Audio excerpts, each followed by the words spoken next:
The movie opens up with the greatest escape artist of all time, Harry Houdini, standing on the edge of a bridge, all tied up with metal chains and ready to jump. In the background, Houdini mentions that while other people want to escape from their hectic life, he is always trying to escape death, performing risky acts. He then jumps off the bridge right into the frozen lake, while a huge crowd of people watches on with amazement. The movie then cuts back to 17 years ago, where Houdini arrives at a brothel-like place with his wife, Bess Houdini, to perform and entertain the audience there. However, seeing the dilapidated and vile state of the place, Houdini changes his mind and decides to walk out. But Bess asserts that they have no choice, as money is running out for them. She then announces to the people there that Houdini is going to perform an act, in which he will escape from a closed trunk, while still being handcuffed. While most of the people are amused, one of them scoffs that anyone can do it, as the handcuffs they brought are fake. But Houdini, who always has a backup plan, tells the audience that he will wear any handcuffs that are given to him. Surprisingly, the man who labeled their performance as fake turns out to be a cop himself, and he throws some real handcuffs in front of them. At first, Houdini gets nervous because of the intense pressure, but when the cops put the cuffs on his hands, he gets riled up. He then slowly turns away and opens it using a pin-like thing hidden in his belt. This immediately impresses the crowd, including the cop, and all of them applaud him with respect. From that day onwards, Houdini became famous throughout America with the title of Best Escape Artist. He started performing several other shows, escaping from not only handcuffs but also from metal chains wrapped around his body. One night, Bess mentions that she wants to do something else other than performing shows, but Houdini makes it clear that he does not want to return to a normal life. Instead, he wants to be the best escape artist in the world. With this, the scene flashes back to several decades earlier, when Houdini and his brother Das are looking at a travel group performing an illusionary act. Houdini is so intrigued by the performance that he instantly started dreaming of becoming a magician and making a living out of it. And with the days passing by, he learns small tricks and earns some money from it. Houdini brings the money home to his mother and makes her happy, but his father isn't really fond of Houdini performing in public. Because of this, he leaves his house with his brother at an early age and decides to do something on his own. Together, the Houdini brothers start to perform on the streets and collect money to support their mother. A few years pass by, and one day, while performing on the streets, Houdini notices his future partner Bess dancing for a performance group. He secretly watches her perform and quickly falls for her beauty and elegance. After the act, he approaches Bess and asks her if she would like to work with him, to which she accepts. From that day onwards, the two get along very well and travel around the world, performing magic tricks for renowned people. Houdini's brother Das, who is still in the States, tries to copy his tricks to stay relevant. However, Houdini doesn't like this, and decides to perform even riskier tricks which no one can even dare replicate. The scene then shifts to 1896, where Houdini and Bess visit a popular prison and ask the head sheriff to lock him up. Expectedly, the sheriff refuses, mentioning that he can only lock up criminals. But when Houdini starts making fun of their prison quality, and bets $100 for the cause, he becomes enraged and agrees to do it. Here, we get to know that Houdini wants to do this stunt, as it would gain a lot of publicity, even without paying off the newspapers. Meanwhile, the sheriff locks up Houdini pretty well, and Bess gives him a kiss before leaving. The sheriff suspects that she has transferred something into his mouth, but when he checks, he finds nothing. After the coast is clear, Houdini pulls out a metal key opener that he had swallowed after kissing Bess, and uses it to escape the prison. As a result, the media goes into a frenzy, and Houdini becomes famous overnight. The fans even start recommending him to escape from bigger and more secure prisons. Houdini accepts one of these challenges and arrives in Chicago, Illinois in the year 1900 to perform a trick. This time he is wrapped with metal chains all over his body, and even his mouth is covered with a strap, suspecting that Bess passed him a key earlier while kissing. However, to the prison guard's dismay, after only 5 minutes of being locked up, Houdini escapes from the prison without leaving any trace of himself behind. After his numerous prison escapes, Houdini becomes famous all over the globe by the names the Handcuff King and the Breaker of Chains, Khaleesi. One day, Houdini can be seen shopping for prop items. In a shop, he meets the owner, Jim Collins, who seems to know him very well and also claims to have designed most of the items in the shop. Houdini is really impressed with Jim's work, including the one in which the performer has to escape after hanging upside down inside a box filled with water. After a few days, Houdini and Bess visit Jim at his workshop, where he has created a model for the water container act. As soon as he sees the box, Houdini hops into the container, with the aid of Jim's assistants to check for how long he'll be able to stop his breathing underwater. He impressively stays still for a few minutes and signals to be let out. But unfortunately, when Jim and his crew try to pull Houdini out, the rectangular box on top of the container gets stuck, horrifying everyone around. Fortunately, Jim has an axe lying around, which he uses to shatter the container and set Houdini free. The scene then fast forwards to the time where Houdini is performing the water container act live, in front of a large audience. He also informs the audience that in case of emergency, he has the head of the fire department office, holding an axe to break open the container. Houdini then starts performing the act, with his legs trapped in the rectangular box. Jim is hosting the show, and he asks the assistants to cover the container. A few minutes pass by, but Houdini shows no movement, so the crowd starts getting anxious. As a result, the head of the Chicago Fire Department arrives there to break the container, and when he turns back,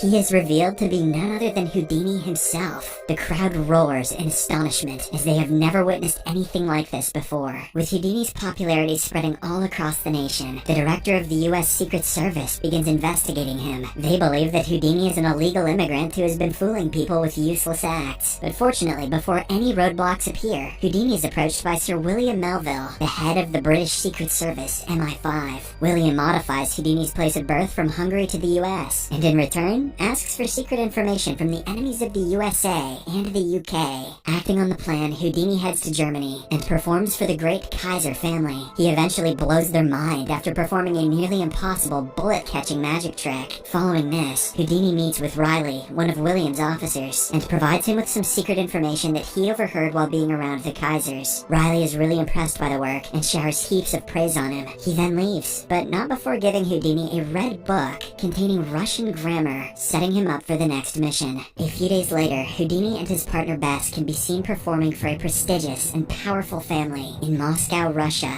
To win their hearts, Houdini cleverly plays a game where he will fulfill their wishes. He makes them write down their wishes and lets the daughter of the family pick one. It reads, "Ring the Kremlin bell." Everyone laughs at the wish, as the Kremlin has not been rung in over 100 years. But Houdini, being Houdini, uses magic to create a small rope, which he lets the small girl tug, and as soon as she does so, the Kremlin bell starts to ring, leaving everyone in utter disbelief. They even bow their heads to pay their respects. I'm sure Houdini would have preferred money, but I guess a head bow is cool. The next day, Houdini meets William in London and provides him with information about what the Russians are up to. William praises his excellent work and also inquires about how he was able to ring the Kremlin bell. Houdini reveals that everything was set up. When the little girl chose a wish, he secretly switched it with the one he had already prepared, and every time the girl tugged on the rope, his assistant Jim, who was watching from afar, shot the Kremlin bell with his sniper. Before departing, William tells Houdini that he now wants him to go visit the German ambassador and extract some useful information from them. The scene then shifts to Germany, where Houdini is performing a new trick in front of the audience and the German ambassador. Jim mentions that Houdini is locked inside the safe, in which he has only 10 minutes of breathing time. However, in reality, Houdini is not in the safe, but inside the ambassador's office, trying to find some important papers. Unfortunately, while he is snooping around the place, the ambassador returns to his office with a girl, compelling Houdini to hide inside the safe. And, to make matters worse, the ambassador notices the safe slightly ajar, prompting him to lock it properly. Houdini, despite being an expert in opening locks, starts feeling the pressure as he's never been inside a real safe before. But with time running out, he remembers that he is Harry Houdini, the greatest showman that the world has ever seen. With this motivation, he starts counting the number of locks present in the safe by remembering the clicks he heard when the ambassador locked it. And with only a few minutes remaining, he successfully opens every single lock and gets out of the safe. Back on the stage, when Jim opens the safe, he finds it filled with several 10-year anniversary gifts for Bess. Meanwhile, Houdini meets up with William and hands him the documents before entering the stage and thanking Bess for being his partner and tolerating him for the last 10 years. However, she doesn't like the fake gesture. She confronts Houdini after the show and states that he only cares about entertaining the audience and nothing else. One thing leads to another, and the two get into an argument, which results in Houdini spending the night alone in the bathroom. The one thing Houdini can't escape is the doghouse. One day, Houdini and Jim are watching a video performance of Charlie Chaplin inside a theater. Houdini believes that Charlie's not doing anything special, but Jim tells him that he's the new competition. Later at night, Houdini returns home and again argues with Bess. The latter urges Houdini to quit risking his life, but he mentions that he enjoys putting people in confusion and emerging alive. As the two continue discussing, Houdini notices a glass filled with ice and decides to use it in his next trick. He then rushes to the bathroom and calls Jim to bring buckets full of ice and pour them into the tub. After this, he lies inside the bathtub filled with ice, practicing for his next stunt. A few days later, Houdini can be seen standing on the edge of a bridge with his hands tied by metal chains, ready to jump inside a pool of frozen water. The scene is the same one from the start of the movie. After Houdini jumps, Bess gets frightened and anxious, but to her and everyone else's delight, Houdini manages to unlock his metal chains and handcuffs underwater in only a matter of minutes. However, just when it seems the performance is over, Houdini is swept away by the water currents. He struggles for a while, trying to find a way out, until he envisions his mother there, and with her help and guidance, he safely escapes the frozen water. Seeing her husband risking his life to the bits every time he performs his stunts, Bess again argues with him at home. At first, Houdini gets angry and walks away, but later, he returns home and apologizes to her for overreacting. He also agrees to do only safe acts from now on. Following this, during the next act, Houdini does not risk his life and makes an elephant disappear into thin air, surprising the audience. After the performance, he is approached by the British agent from earlier, Riley, who asks him to visit Europe and Washington to bring some secret information for them. Houdini tries to decline the request, but Riley convinces him by saying that his fans will love a world tour. The scene then shifts to the Empire Theater in 1914, where Sir Arthur, the writer of Sherlock Holmes, is also amongst the audience. As he watches with eagerness, Houdini performs an act of walking through a brick wall, surprising everyone. After the performance, Arthur approaches Houdini in person and praises him for his great act. Unfortunately, as soon as Arthur leaves, Jim meets Houdini and hands him a telegram. Houdini reads the letter, which is from his brother, informing him of their mother's death. With the news, Houdini is devastated and collapses on the floor. Bess rushes to him and carries him on her lap. After Houdini calms down a bit, he requests Bess stop his brother from burying his mother until he arrives for the funeral. In the next scene, Houdini can be seen at his mother's funeral, where Jim inquires if he can contact her using his supernatural power that he performed in one of his acts before. However, Houdini clears that the act was merely a trick to entertain the audience and that he possesses no supernatural ability. After the tragedy, Houdini's persona completely changes. He starts getting more involved in movies, but every day, he imagines contacting his mother using divine powers. He tries contacting several clairvoyants who claim that they can contact the spirits of dead people. However, all of them turn out to be phony. Enraged, Houdini exposes them and even writes a book about them in 1925 AD. One day, Houdini again meets Sir Arthur and his wife Lady Doyle, the latter who claims to be a clairvoyant. Lady Doyle asserts that she can make him contact his mother and prepares for a personal sitting with him. At the same time, a fortune teller arrives, and when Houdini asks her to tell his fortune, she reads his palm and predicts that he will die soon. Thanks for that. Here's $5. Afterward, Houdini is with the Doyle couple, preparing to summon his mother's spirit. Lady Doyle picks a pencil and writes something on a piece of paper, supposedly under the influence of Houdini's mother's spirit. Following the procedure, Houdini becomes happy and thanks Lady Doyle for contacting his mother. Unfortunately, when Houdini examines the texts written by Lady Doyle, he finds them to be fake. He finds clear English writing in the text, while his mother couldn't even speak a word of the language. He also tells Jim that it was his birthday that day and that his mother would never forget that. With this proof, he declares that Lady Doyle is fake and exposes her and Sir Arthur via radio programs and newspaper interviews. He also declares that he will provide $25,000 to anyone who can make actual contact with his dead mother.